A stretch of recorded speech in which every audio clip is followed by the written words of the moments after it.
नमस्कार, प्रणाम, अस्सलाम वालेकुम।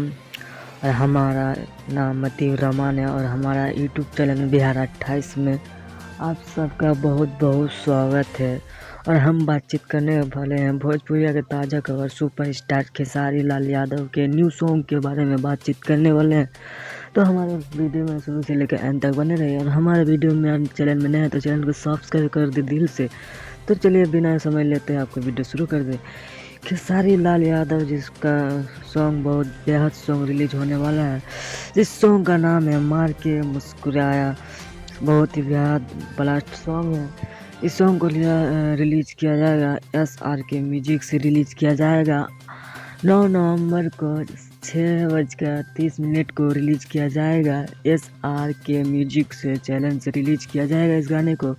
तब सब ज़्यादा से ज़्यादा जाके चेकआउट करें। और हमारा वीडियो आप सबको थोड़ा सा भी अच्छा लगा दिल से लाइक सब्सक्राइब कमेंट करें, लाइक करें, सब्सक्राइब करें। जय हिंद।